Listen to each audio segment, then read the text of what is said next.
धेरै पछि म युट्युबमा आएँ। म इक्जामको प्रिपेयर पनि गर्दै थिएँ अनि त्यस पछाडि के भन्छ लाइफ थोरै फ्लक्चुएसन भइरहेको थियो क्या, लाइफ थोरै एउटा स्टेबल भइरहेको थिएन। आज चाहिँ मलाई यस्तो इमोसन आयो कि म तपाईँलाई सेयर गर्छु है। आज एक्कासी बिहानै मेरो मनमा यस्तो रिस आयो है, यस्तो रिस उठ्यो है। म आफैलाई नै त्यो रिसमा एउटा क्वेसन थियो, वाइ। मैले आफैलाई सोधिरहेको थिएँ क्या, त्यो why you are like this, why you trust, why you keep, like why you tolerate. हो त्यस्तो खालको क्वेसन मात्रै आइरहेको थियो क्या। मेरो लाइफ 2-3 महिना भयो एकदम अप एन्ड डाउन भइरहेको छ होइन। मलाई लाइफमा चाहिँ के फिल भइरहेछ भने अहिले we should not be nice sweet भएर काम छैन। संसार यति स्वार्थी छ है। पाइलामा तपाईँलाई तपाईँको खुट्टा तान्नेहरू धेरै छ होइन। तपाईँले जसलाई ट्रस्ट गर्नुहुन्छ त्यसले नै तपाईँलाई के भन्छ ब्याकफायर गरेर हुन्छ, त्यसले नै तपाईँलाई धोका दिइरहेको हुन्छ होइन। मेरो 2-3 महिना यस्तो ड्रेन भएको थियो कि मेरो लाइफ होइन, इमोसनली। एन्ड म सिर्फ मेरो प्रब्लमहरू मैले मेरो फ्यामिलीलाई पनि सेयर गर्न सकिरहेको थिएन, मेरो भाइ बहिनीहरूलाई पनि सेयर गरिरहेको थिएन। अनि यो प्रब्लम चाहिँ के भन्छ आफैमा दबिएर होइन। अनि मसँग म र गड मात्रै हुनुहुन्थ्यो क्या, भगवान् र म मात्रै थिएँ मसँग। अनि म जहिले बिहान उठ्दाखेरि हनुमान चालिसा पढ्थेँ होइन। यस्तो आँसु आउँथ्यो मलाई त्यो हनुमान चालिसा पढ्दा। मैले जहिले पनि भगवान्लाई यो प्रे गर्थेँ कि सेभ मी भनेर नै। म यस्तो स्टेबल अवस्थामा थिइनँ क्या। मैले आफ्नो ओभर थिङ्किङसँग लड्नु परेको थियो, आफ्नो के भन्छ मनसँग लड्नु परेको थियो होइन। आफैसँग लडिराख्नु परेको थियो क्या। त्यो मैले कसलाई भन्न पनि सकिरहेको थिएन। अनि यस्तो के भन्छ म यस्तो ड्रेन भइरहेको थिएँ क्या। म रुँदै पढिरहेको थिएँ क्या। इक्जामको प्रिपेयर पनि गर्नुपर्ने थियो होइन, रुँदै पढिरहेको थिएँ। अनि भगवान्को नाम त हनुमान चालिसा त मैले के भन्छ जतिखेर पनि हनुमान चालिसा रुँदै यति आँसु आउँथ्यो हनुमान चालिसा गर्दा। अनि यो 2-4 दिन चाहिँ एकदम धेरै ड्रेन भएको थियो क्या म। अनि मैले के भन्छ म स्क्रिम गरिरहेको थिएँ क्या। म के भन्छ यस्तो साइलेन्ट स्क्रिम हुन्छ नि, अब ठुलो स्क्रिम त गर्नु मिलेन, वरिपरि मान्छेहरू छ होइन, डिस्टर्ब हुन्छ, के भयो भने आउला भनेर। यस्तो भित्र मन नै यस्तो थाक्यो, यति म रुँदा होइन। म यस्तो स्टेजमा पुगेको थिएँ कि मैले भगवान्सँग प्रे गर्थेँ कि God save me, God protect me भन्दै प्रे गर्दै बस्थेँ। अनि के भन्छ यो 3-4 महिना चाहिँ एकदम टफ डे भइरहेको थियो मेरो लाइफमा होइन। मैले एकदम धेरै आफूलाई सम्हाल्दै होइन, आफूलाई कन्ट्रोल गर्दै आइरहेको थिएँ। अनि चाहिँ एकदम धेरै नै इमोसनल लाग्थ्यो, एकदम धेरै। मैले सायद आफूलाई पनि आइसोलेसन गरेर राखिरहेको थिएँ। अनि पढ्नु पनि पर्ने थियो, फोकस पनि स्टडी पनि गर्नुपर्ने थियो।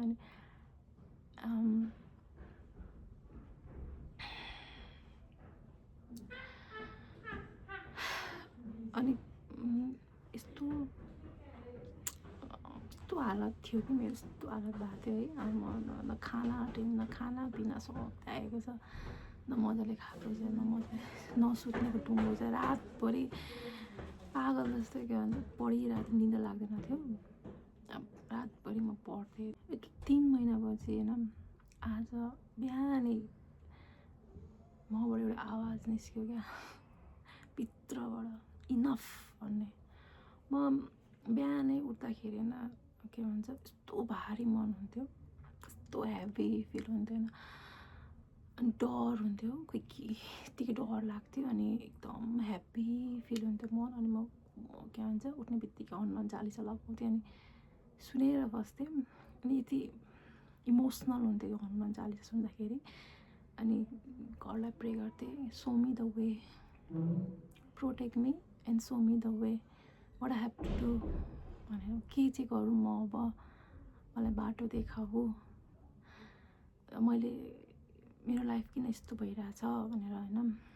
अनि त्यस पछाडि मेरो दिनै यत्तिकै चल्थ्यो क्या। सुरुमा उठ्थेँ, हनुमान चालिसा सुन्थेँ, अनि भगवान्सँग एकछिन कुरा गर्थेँ, अनि पढ्न बस्थेँ, अनि एकछिन पढ्थेँ, अनि फेरि कति कुरा म खेल्थेँ दिमागमा, अनि त्यसलाई कन्ट्रोल गर्दै मेडिटेसन गर्दै होइन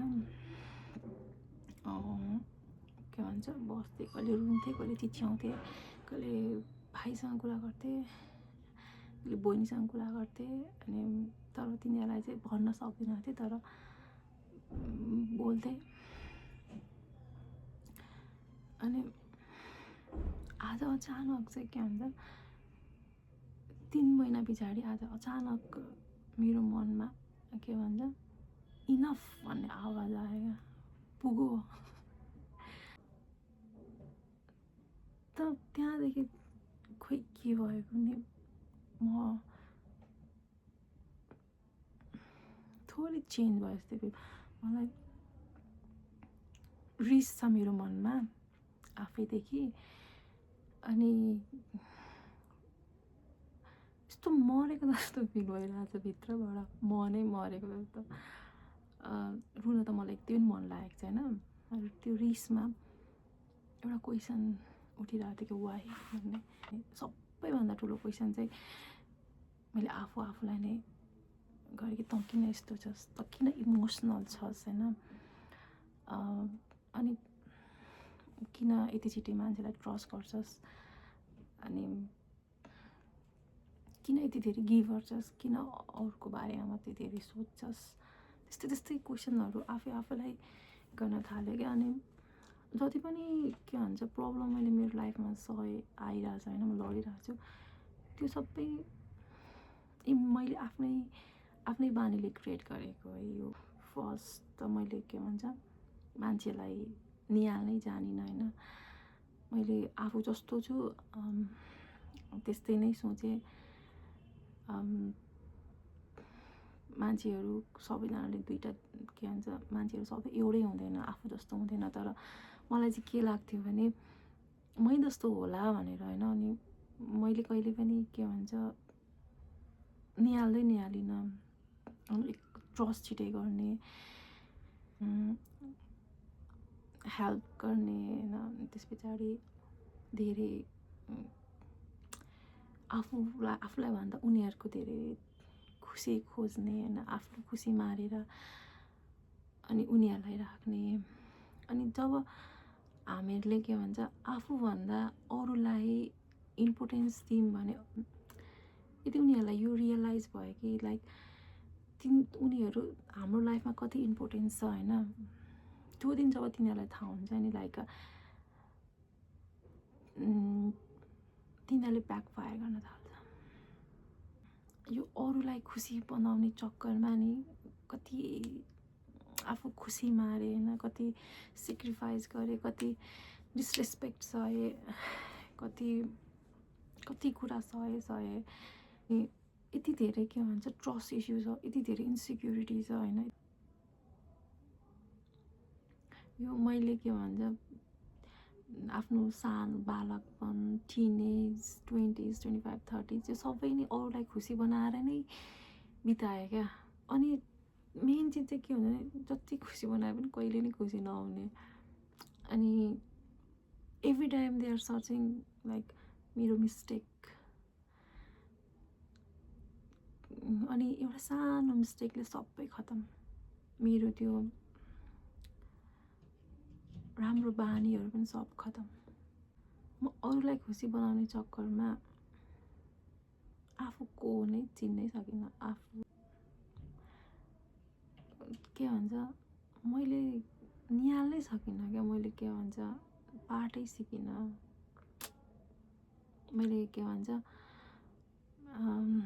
यो सोचेँ कि यो यो यिनीहरू पहिले पो तिनीहरू पो त्यस्तो थियो त, यो अब आउने अहिले जुन मसँग साथी छन्, जो छ त्यो त त्यस्तो छैन नि त, त्यो अरू त्यस्तो भएर सबै त्यस्तो कहाँ हुन्छ त भन्ने यो सोचले चाहिँ यति सफर भएको छु कि म आज चाहिँ मलाई कस्तो कस्तो के भन्छ एक्कासी आई डोन्ट नो एक्कासी सबैबाट मन मरेर आयो क्या। रिस छ भित्र, धेरै क्वेसन छ, त्यसको एन्सर दिँदै बसिरहेको छु। मान्छेहरू कति स्वार्थी हुन्छ। तपाईँहरू के भन्छ जसलाई के भन्छ ट्रस्ट गरेर, जसलाई भरोसा गरेर होइन, जसलाई ट्रस्ट गरेर आफ्नो मनको कुरा भन्नुहुन्छ, आफ्नो प्रब्लम सेयर गर्नुहुन्छ र अथवा केही के भन्छ सिक्रेट सेयर गर्नुहुन्छ नि, त्यही चिज पछि त्यही तपाईँकै त्यो प्रब्लमहरू ल्याएर तपाईँलाई नै ब्याकफायर गर्छ। कसैलाई पनि ट्रस्ट नगर्नु, कोही ट्रस्टवर्दी छैन। कसैलाई पनि के भन्छ आफूभन्दा ठुलो नराख्नु। मान्छे चाहिँ चिन्न सिक्नुपर्ने रहेछ, ट्रस्ट गरिहाल्नु हुँदैन रहेछ। अनि के भन्छ आफ्नो खुसी चाहिँ के भन्छ आफै खुसी हुन सिक्नुपर्ने रहेछ होइन। भन्छ साथी बनाएर रिलेसनसिपमा बसेर म खुसी हुन्छु भनेर नसोच्दा नि हुँदो रहेछ। अनि अब यो मेरो लाइफको ऊ नै हो मेरो मिल्ने साथी, ऊ नै हो मेरो पार्टनर भनेर नसोच्दा हुने रहेछ होइन। लाइफमा कतिखेर को दुश्मन हुन्छ, कतिखेर को पराइ हुन्छ थाहा नै हुँदैन। एक्लो बस्न चाहिँ सिक्नुपर्ने रहेछ होइन।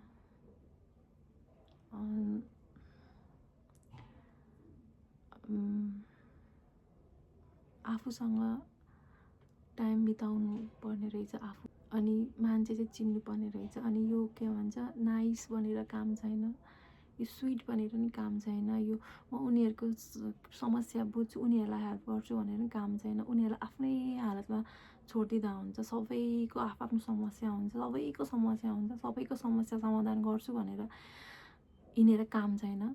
आफ्नो समस्या आफै समाधान गर्ने र उनीहरूले आफ्नो समस्या आफै समाधान गर्छ। तपाईँ नहुँदा पनि गरेकै थियो, तपाईँ हुँदा नि गर्छन्। त्यही भएर आफू चाहिँ खुसी हुन सिक्नुपर्छ। आफ्नो खुसी चाहिँ अरूलाई दिने होइन। म चाहिँ अब चाहिँ थाकिसकेँ। मलाई अब त कोही पनि चाहिँदैन, यस्तो फिल भएको छ कि अब चाहिँ आइएम इनफ। म मन पनि मरिसक्यो मेरो त। एक त कोही यस्तो वरिपरि हेर्दा पनि मलाई केहीमा एक्साइटमेन्ट पनि छैन, केहीमा खुसी पनि छैन। खुसी चाहिँ हुन सिक्दैछु आफै होइन। के भन्छ जति पनि मैले मान्छेलाई ट्रस्ट गरेँ होइन, हेल्प गरेँ, slowly they will so their colour के।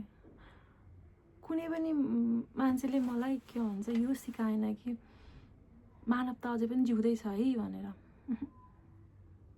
जसलाई पनि ट्रस्ट गरेँ, जसलाई हेल्प गरेँ, जसलाई आफ्नो सम्झेँ, त्यसैले नि ब्याकफायर गरिरहेको छ। के भन्छ विश्वास त मलाई अब कोहीबाट पनि छैन है। मेरो फ्यामिली बाहेक अरू कोही पनि विश्वास छैन। अब के भन्छ यो मलाई अब कसैलाई खुसी बनाउनु पनि छैन, कसैको जिन्दगीमा के भन्छ कसैको समस्या समाधान पनि गर्नु छैन, कसैको जिन्दगीमा खुसी ल्याउनु पनि छैन, कसैलाई धेरै माया पनि दिनु छैन, कसैलाई धेरै साथ पनि दिनु छैन। मलाई त सबै पुगिसक्यो। अब सिर्फ फोकस चाहिँ म आफूमा गर्छु र मेरो मेन्टल हेल्थ र मेरो ओभर थिङ्किङमा। यो दुनियाँदारी गर्दा यस्तो धेरै ओभर थिङ्किङ गर्ने भइसकेको छु कि मलाई अब त सबै चिजमा के भन्छ केही न केही कमी छ जस्तो लाग्छ। अब त म मान्छेलाई ट्रस्ट गर्न पनि डर लाग्न थालिसक्यो क्या। प्रत्येक मैले यो उमेरमा आएर मैले कति मान्छेसँग डिल गरेँ होइन, कति मान्छेसँग, तर म्याक्सिमम् मैले खोइ मलाई मात्रै त्यस्तो भएको कि अरूलाई पनि त्यस्तो भएको, म्याक्सिमम् मैले कुनैलाई पनि मैले ट्रस्ट वर्दी नै भेटिनँ क्या। कोही हुनुहुन्छ तर म्याक्सिमम् चाहिँ सबैले मलाई के भन्छ ब्याकफायरै गरे क्या। म इभन फ्रेन्ड्स जसलाई साथी भनेर सोच्यो, जसलाई साथी भनेर के भन्छ सहयोग गर्यो, जसलाई आफ्नो भन्यो, तिनीहरूले नै पछि धोका दिएर हुन्छ क्या। म यो मोटिभेसन पनि दिन होइन, म जस्ट ममा के फिल भइरहेछ त्यही मात्रै सुनाएको। कसैले एकजनाले पनि सुन्नुभयो भने के भन्न चाहन्छु भने राम्रो भनेर काम छैन। के भन्छ कसैको कुभलो नसोच्नु, कसैलाई के भन्छ दुःख नदिनु, आफैमा खुसी हुन सिक्नु। यसलाई खुसी बनाएर, यसलाई सहयोग गरेर के भन्छ उनीहरूको बारेमा उनीहरूलाई राम्रो गरेर के भन्छ आफ्नो भलो हुन्छ भनेर नसोच्दा नि हुन्छ। त्यही भएर सबैको समस्या हुन्छ, they will know how to handle. तपाईँले त्यहाँ गएर केही नगर्दा नि हुन्छ। आफैमा खुसी हुन सिक्नु, आफैमा के भन्छ रमाउन सिक्नु, त्यही हो।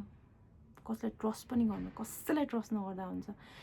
ट्रस्ट चाहिँ कसैलाई, अझै पनि म हम्बल रिक्वेस्ट गर्छु, आफ्नो फ्यामिली बाहेक कसैलाई पनि ट्रस्ट नगर्ने। अनि त्यस पछाडि आफ्नो प्रब्लम त सेयर पनि कसैलाई नगर्ने। म्याक्सिमम् जसलाई हामी सेयर गर्छौँ त्यसले नै ब्याकफायर गर्छ। मलाई त डर लाग्छ मान्छे देखेर, कसम मैले त। मलाई त मान्छे के भन्छ सबैमा नराम्रो मात्रै देख्न थालेको छु अहिले त। त्यही यति नै हो। खुसी हौँ, आफूमा खुसी हौँ, कसैको नराम्रो नचिताम, कसैले नराम्रो नभनौँ, कसैले नराम्रो नचिताम, यति नै हो।